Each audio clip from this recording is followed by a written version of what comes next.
Hey, listen up. We got another episode of Kracks, featuring the crack man himself, Bill Krackenberger, and our co-host, John Orlando, straight from Las Vegas. Kracks is your ticket inside the world of sports betting, with tips, picks, special guests, and more. Only on WSN.com. Hey everybody, welcome back to another episode of Kracks. I am holding it down here in Las Vegas while Mr. Krackenberger is on the East Coast for March Madness. How you doing out there, Bill? Hey, it's a very busy week. Everyone pulling on me. Everybody wants a winner. Big March Madness schedule. I've been filming videos, like literally I was in New York, filming under the Brooklyn Bridge, some videos for a new company. I was filming on the boardwalk. And the wind grabbed the tripod and just smashed the iPad to pieces.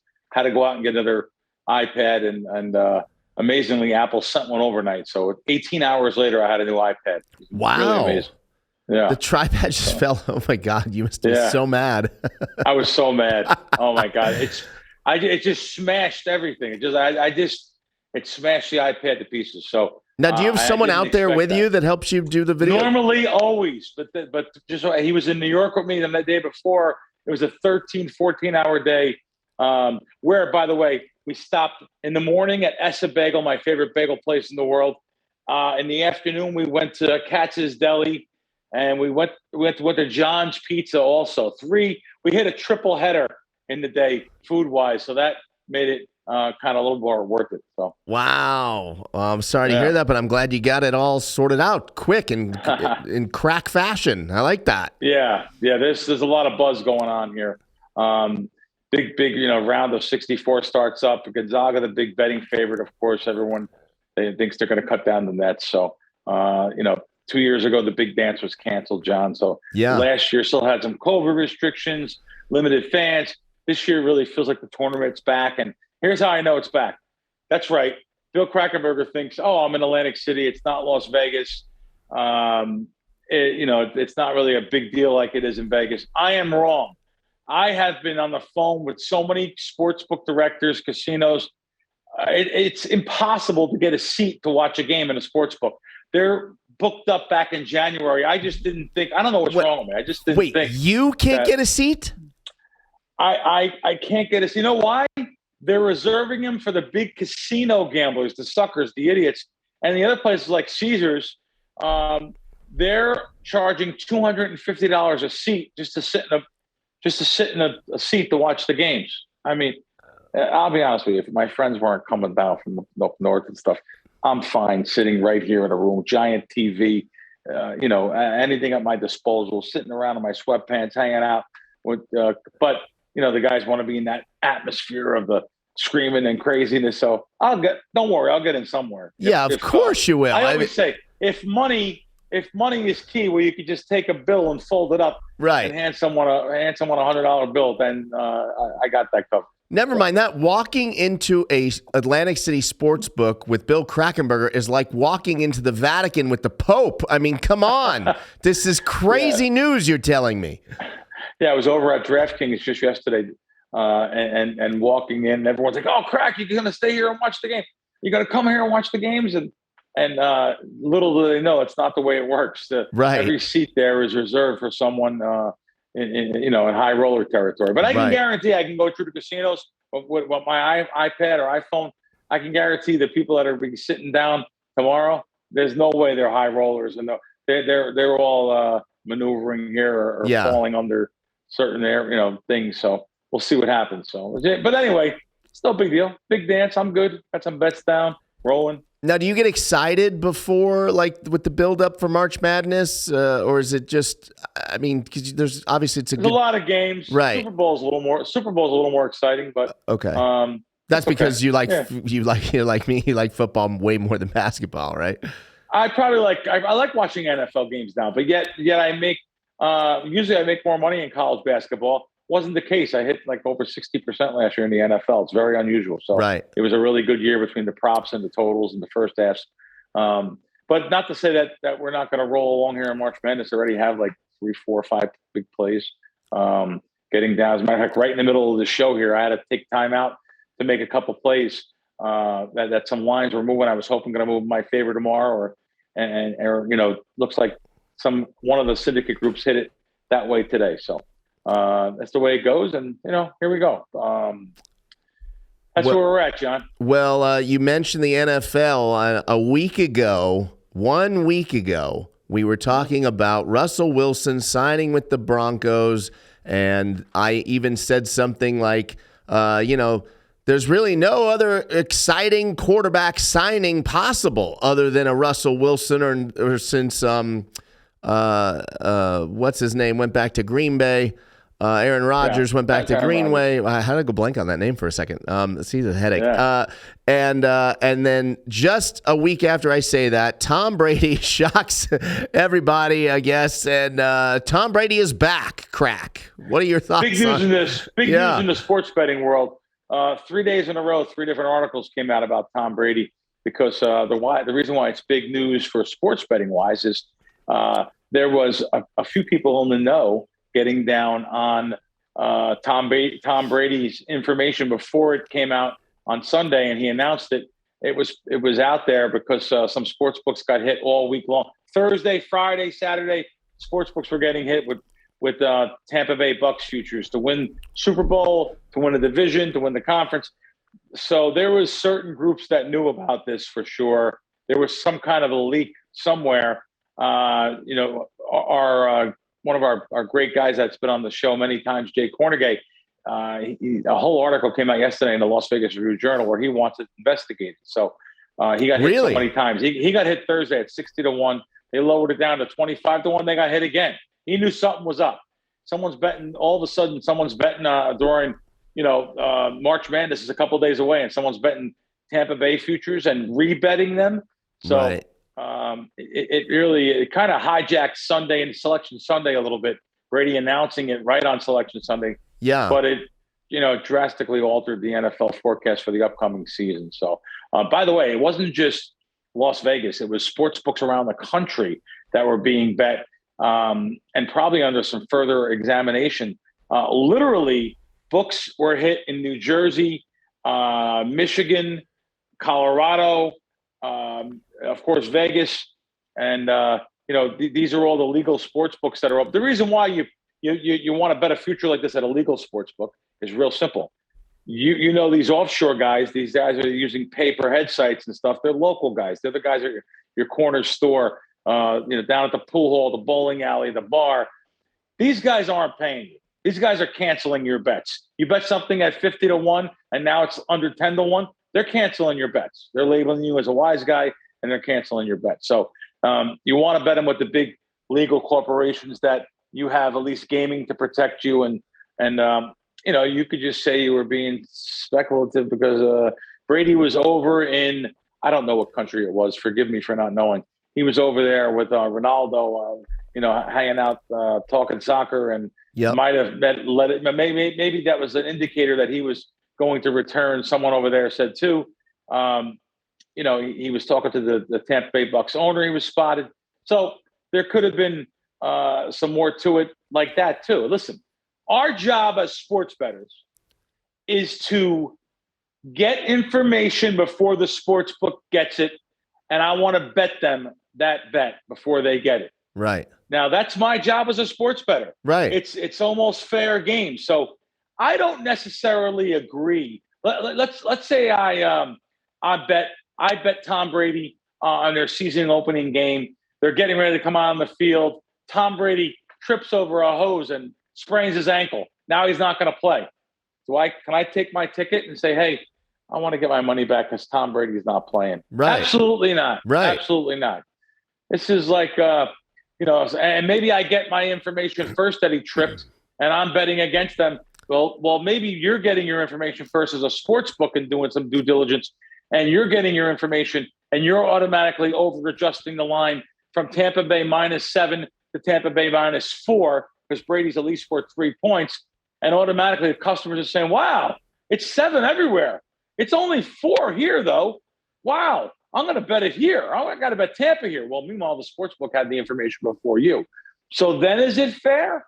Is it fair that you guys got the information first and you're enticing me and inducing me to bet -4 when I know it, when you guys know it before me, and everyone in the country is going to be -4 shortly. But I didn't know. I just know your line was better than theirs, so I bet it here. Is that fair? It's a two-way street here, guys. Yeah, I totally agree with you. It's interesting, though, how the sports books cry over certain things, though, right? Like they want the edge all the time. They want the edge all the time. Yeah. Listen, any book that took this, you have months and months and months to play around with the other numbers to entice bettors to bet on the Green Bays and the Cincinnati Bengals. You can add a couple points to them and you get bets, two-way bets. You can work with your number and you can get off of it. Secondly, Tampa Bay's got a lot of draft issues and they're not the team they were even 2 months ago. So I say draft issues. They have the free agents and stuff. Yeah. This is not the same team. So yeah, and they didn't win it last year. I mean, there's that too. I mean, it's hard to win, right? I mean, it's hard. Yeah, it's hard. Yeah, it was that type of year. So also the South Point, the first day, the story broke by one of our guys that were on the show, David Purdom. He broke a story on ESPN about the South Point. Also, a single bettor wagered heavily on the Bucks on Thursday, again on Sunday, and then all of a sudden he announces Sunday night he's coming back in. So Superbook said they're going to be in like a 6-figure hole, and maybe South Point also close to that, but they could easily maneuver the numbers and work around and get some other action on other things. But they can't do anything and cancel that bet, right? There's no way. No. Guess gaming would that's where gaming protects us. Right. We made a bet, but then again, I'll tell you what, John, I made a bet at Stations Casinos, and I knew I got some information that there was going to be a quarterback wasn't going to play for a certain team in college football. And I went up to the counter and I made a bet on that team plus 17. And about 10 minutes later, the line went to 14.5. The supervisor came out and said, "Hey, the guys down at Red Rock, they said either, you got to give us that ticket back or you're not allowed to bet with us anymore." So, I mean, I beat them to the line, but this is how the Stations Casinos, that's how they work. They don't want anyone getting over on them, but they're allowed to do that to the customers, though. Right. So they let me keep my ticket, but I'm not allowed to bet at Stations anymore. So that's the way it works. People are shocked to hear that. Now, that's the way it works in Las Vegas, but that is the way it works. In that instance, do you have to sit and kind of weigh out, like, is it worth me not being able to bet at Stations? Like, good question. Yeah. Good question. It probably was worth me giving the ticket back. But principle. Honestly, to me, it was the principle. Yeah. And I knew I could talk about it and tell people what happens to guys that are sharp guys in Vegas at certain sports books like Stations. Listen, other places aren't going to do that to you. I wasn't betting a wrong favorite where something was plus 17 that was supposed to be minus 17. That is really unethical, and that is something that I definitely would give the ticket back. I wouldn't even bet it. That's not. I need longevity in the few sports books I can bet at. So, but I kept the ticket. By the way, it lost. I lost $5,500 on that game. And they still they threw me out, and they throw anyone else. If you have a pulse and you bleed red, places like Stations, they don't want your business. They want pure suckers. Yeah. So. Well, the things that John Orlando will never hear in a sports book, right? Your action's not welcome here. That's one of the things you'll never hear. No. They're looking for more action from you. Yeah. Did you hear about the latest Jake Paul news? Yeah, but it all seems like BS to me. I mean, we know Dana White doesn't like Jake Paul, and I'm sorry. Yeah, no, he doesn't like Jake Paul, and I don't think there's going to be anything coming out. What do you think? Do you think something comes of that? Jake Paul versus Conor McGregor, one fight deal? Yeah, I don't see it. I mean, for that to happen, Jake would have to get tested for performance-enhancing drugs. I don't see that happening just based on his physique. I'm not positive or anything, but I would lean towards he probably takes stuff, which I'm for, actually, but that's a whole separate conversation. But also there's a huge weight difference, right? I mean, Jake Paul is still not, Jake Paul's 6 foot whatever. Conor McGregor's, 5'7", 5'8". Conor originally fought at 145, then 155, dabbling maybe. He's fought Nate Diaz twice at 170. Jake Paul's 200 pounds. I don't see that happening. But I don't know. Conor is a prize fighter, and Conor found a way to fight Floyd. It wouldn't shock me if it happened, and it shocks me that I'm saying that. But I think at some point I could see those two fighting. At some point. Yeah. Of course, I'm not a Conor fan. I'm a fan of someone that sets good examples for kids. He is not one that sets any good examples for anyone in society. So, anyway, on to the next subject. Yeah. Josh Reddick. Our buddy Josh Reddick another friend of the show. Yes, another friend of the show. All our friends are in the news, Crack. Reddick signed with the I'm going to botch the name here. I don't know the name. Can you say it? No. Acerios de Monclova of the Mexican League. That was good. I did look that word up into the translation. It's steel workers. Okay, the steel workers. The steel workers of Monclova. Good for Josh. I mean, listen, Josh has enough money to retire many times over. So this is not about money. This is about him wanting to be part of the game still. And that's what I love the most about it is what you just said. Like it's a fascinating subject matter to me. Josh Reddick has made over $60 million playing baseball. I mean, even if you cut that in half, to taxes, whatever, and you cut it in half again to a couple bad deals, whatever, he's still sitting on, call it $10 million. He doesn't need to do this and be away from his family and all that. And just the fact that he loves the game to this level of a commitment is really amazing to me. Yep. Good stuff. Yeah. I want to. Well, I'll tell you what's up. We talked about March Madness. This is the time of year. If you are not already a Crack Wins player, this is a good time to become one. You can download the app. It's on Apple. It's on Google. I see you smirking because you hate when we talk about you. But it's true. I mean, this is your time to shine. Obviously you do well in all the sports, but college basketball, you seem to do a little better than college basketball. March Madness. We have some really good plays up right now. I have full confidence. These are plays I bet myself. And they're all obtainable still too. We give obtainable lines. College basketball first, second round, man. I like that. I've never really had a losing college basketball tournament. So just like I've never had a losing quarter, which means I never had a losing year in any sport. So looking forward to this. This is some big weeks we have coming up here. Of course, then we got baseball re-signed. Baseball's back. Look forward to that. And join Crack Wins. Go to crackwins.com, Crack Wins app, and join the family. Make a few bucks for yourself. Absolutely. And then after you do that, definitely head on over and get some sportsbook bonuses if you're a first-time bettor at some of these casinos. WSN.com has all of those bonuses. I know aside from the bonuses, there's some great articles and stuff. I don't know if you... that's what I was looking at. That's what I was looking at, actually. Okay. It's so usually I do it on an iPad. It's so easy on the iPhone to even do it, though. So you go to WSN, and you literally hit bonuses, and all the states pop right up. I love that. You could just go click on right on New Jersey, and then all the New Jersey bonuses come up. And WSN has negotiated some great deals for you guys.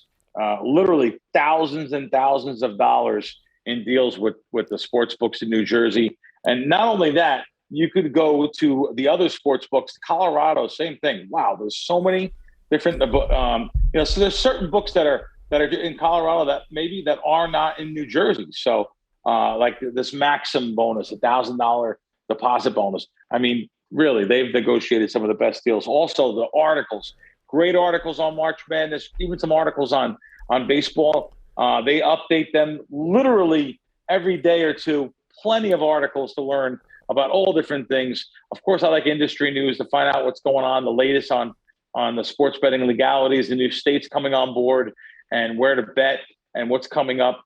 WSN for all your gambling needs, really, WSN.com. Well said, Crack. Well, unfortunately, I wasn't able to be a part of the guest interview today, and we had a good one on today that I missed. Who did you sit down with earlier? Yeah, it was cool. Tyler Lydon. This guy is 6'9", by the way. I asked him about these giant ceilings he had in the house. I wasn't thinking he's 6'9", but yeah, no, he was great, young, full of energy. This kid was a Syracuse alumni, played in the NBA a little bit, and just to talk about March Madness and stuff. He was a fun interview, and people will enjoy that. Very cool. Travis is going to roll that right now. Our guest today is very familiar with March Madness. He starred for the college basketball Blue Blood Syracuse for 2 years, helping lead them to the Final Four as a freshman in 2016. After a successful sophomore season, he entered into the NBA draft and was selected in the first round by the Utah Jazz. I am sure this is his favorite time of the year as well. So let's welcome Tyler Lydon to Wisecracks. Hey, Tyler. Hey, how's it going? Thanks for having me on. Oh, man, thanks for coming on. I really appreciate it. This is an exciting time for me. I'm actually a big sports bettor that actually leaves Las Vegas this time of the year, where people think are the sports betting capital of the world. It's really not. New Jersey right now is. Actually, right. I just filmed some videos under the Brooklyn Bridge 2 days ago, because New York is actually the sports betting capital of the world. You'll be pretty surprised to hear that, probably. They lead the nation with volume, more than New Jersey, more than double Nevada. So sports betting capital of the world, and that's where you are. Am I right? You're up about an hour south of Albany. You said pre-show here. Yeah. I grew up like an hour south of Albany, so been here. Where did you grow up? What's a big area that's by you? Or Albany's a big town?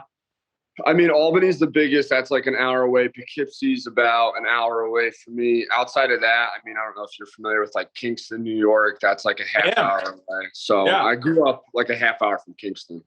I drove to Syracuse. I've actually been to Syracuse too, but I drove to every year Saratoga Racetrack. So we would drive up. I'd see that as an exit, and we drove right up to 30 minutes. I guess Saratoga is about 35 minutes from Albany. Yeah. Beautiful part of the country. My first time there, I was around 20 years old. I never knew how beautiful New York was. Growing up, originally, New York, New Jersey guy, you only think Manhattan, maybe a couple of boroughs, 5. So that part of the country you grew up in, wow, it's exactly what this is called. I want to call that God's country. Beautiful area to live in. And I see you have you got a new house there, looks like you said. And me and my wife. We're in the middle of building our house, so there's like construction going on all over the place. So. Good. Well, that even makes it more thankful for having you on today. Let me ask you something. This is one of my favorite times of the year, big dance time. Like I said, I'm sure you have some fond memories as well, especially thinking back to that 2016 run to the Final Four. That run was 6 years. Now we are, 6 years later. Tell us about the memories. Does it feel like yesterday or forever ago? Oh my God, it feels like I'm supposed to be playing in the Final Four tomorrow. It's like this time of the year when the weather starts to get nice outside. There's just like a smell in the air. There's college basketball going on. Obviously, the league tournament's wrapped up and they're getting ready for the tournament. But it's the best time of the year. So that whole run for me was just absolutely amazing. I grew up not really like a Syracuse basketball fan. I was just a college basketball fan in general. And for me to, work my way to then be playing in a Final Four was like unforgettable. It's crazy. Oh, wow. That's really cool. And what Tyler's talking about, it was literally, even here in Atlantic City, it was 22 degrees 48 hours ago. And yesterday was 75, 73. So it's just amazing, the weather. And when you smell that in the air, it's that smell of March Madness. I smell it during basketball season now. I also smell it in September. You could just smell, that NFL's in the air in the fall season. So I know exactly what you mean. Listen, so that 2016 team was just 9-9 in the ACC conference and was a 10 seed. One of the last really large berths was you guys. Then the knock of Gonzaga and Virginia, among others, to make the Final Four. How does that even happen? Were you just starting to start clicking together as a team and go on a run like that? Can it even be explained? Like, what happened there? Yeah, I think it's a little bit of everything. I think for us to squeak in the tournament that year, like realistically, based on our record, kind of where you were going, is like we probably shouldn't have been in the tournament.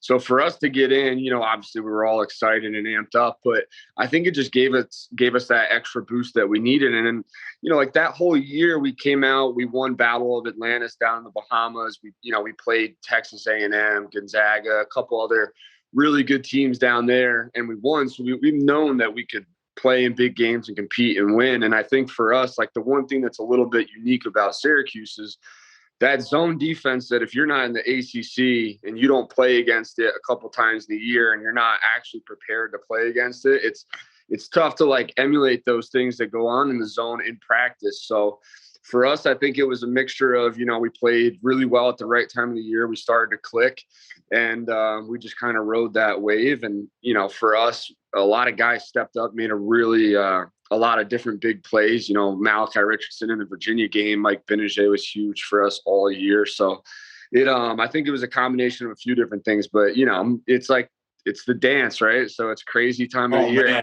Anything can happen in it. And I think it's been proven year after year. I mean, this is something, do you have any children yet or no? What's that? Do you have children? I do not yet. Nope. This is something to tell your kids and grandkids about, though, man. That's what I mean. That's just something that many people can't say in life. So, absolutely, man. So, let me ask you another thing. Injuries took a pretty bad toll on your NBA career, as they do for a lot of big guys. You were such a young kid, when you got there. Did you feel physically prepared for that type of grind when it happened, or did it just come so fast? I actually felt probably the best I had ever felt in my playing career when I first got to the NBA. Everything for me was I was 6'9", 220 pounds. So I was a little bit undersized. So, when I got with the Nuggets, they wanted me to lose a little bit of body fat, gain a ton of muscle. And I ended up putting myself in a good position where I felt great going into my rookie year. I played really well. I was bouncing back and forth between the G League and the NBA as a lot of young guys do. And I think my first injury where I tore my meniscus in the G League was just kind of a freak thing. It was like I literally started to plant and push off and try to get past my defender.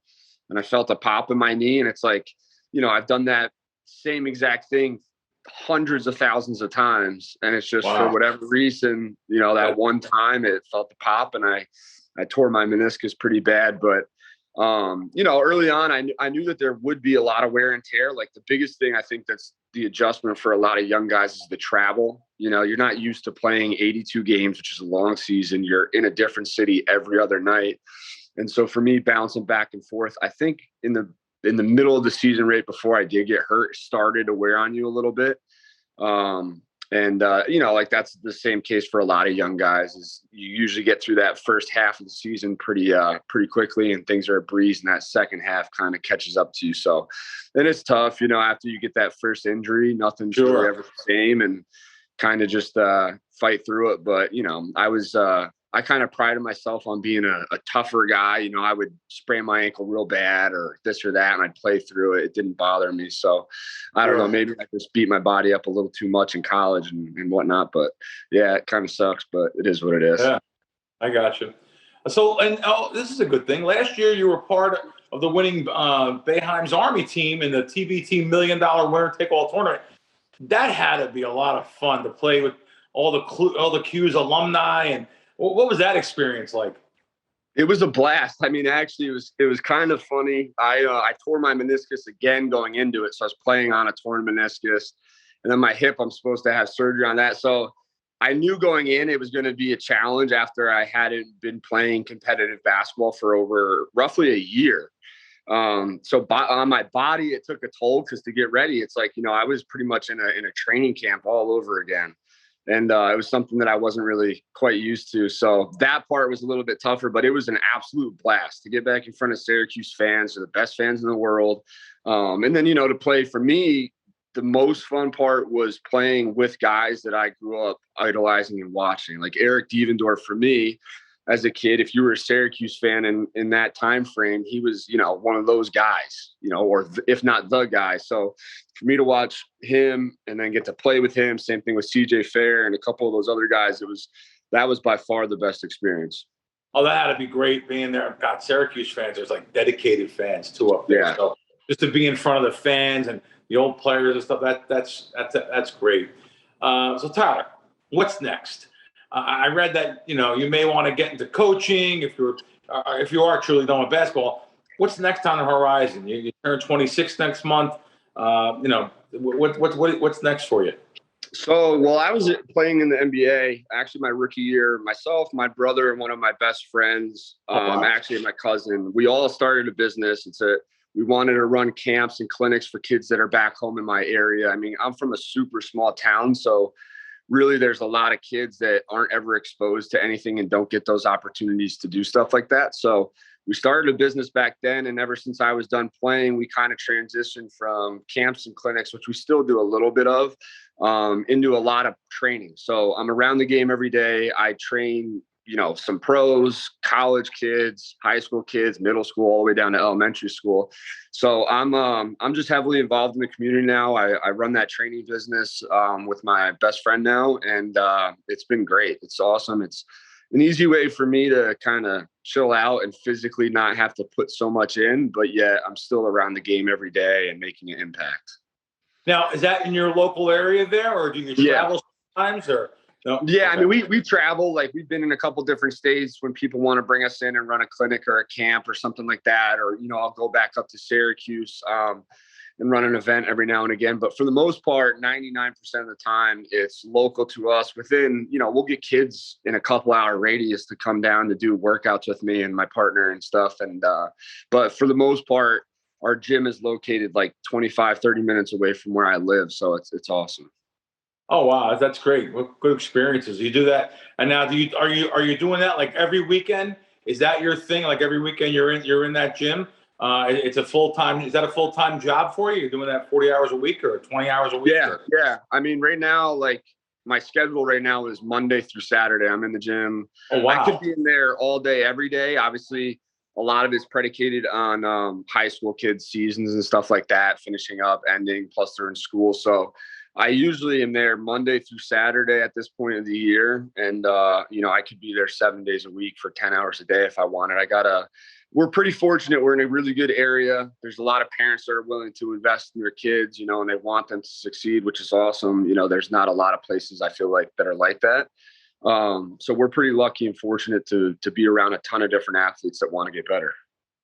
Well, that's great, man. Tyler, listen, I really wish you well. I really Thanks. appreciate you coming on and you're a great guest, great answers, and continued success to you and your family. And I understand why you have those high ceilings in your house now. I knew you were tall. I just forgot 6'9". So yeah, good, man. Thank you. I appreciate you having me on. It was awesome. Thank you. Thanks. Well, cool, Crack. Yeah, that was a cool interview. That was fun to watch. I'm sorry I wasn't a part of that. Thanks for pulling your weight there. Well, another show is coming up. Oh, before we go, Crack, I have one more thing. I got to update you on the Best Better competition. You want the good news or the bad news first? What should I give you? Always give me bad news first. I'm a bad news guy. The bad news first. I didn't win any money this week in the competition. Okay. The good news is I won the competition for the week. Oh, wow. You have to make 4 bets total every week and then 1 in-game bet. And my bets broke me even, and everybody else that I'm in the competition with lost. So I won the week, even though I won no money. Wow. Hey, a win's a win, John. Good job. Keep chugging along here. Yeah. Just making you proud over there, Bill. Excellent. I'm a force to be reckoned with. Yeah. Well, listen. Another week. Yeah, another week, and we'll be back to do it again next week. And I look forward to seeing everybody and you on Wisecracks.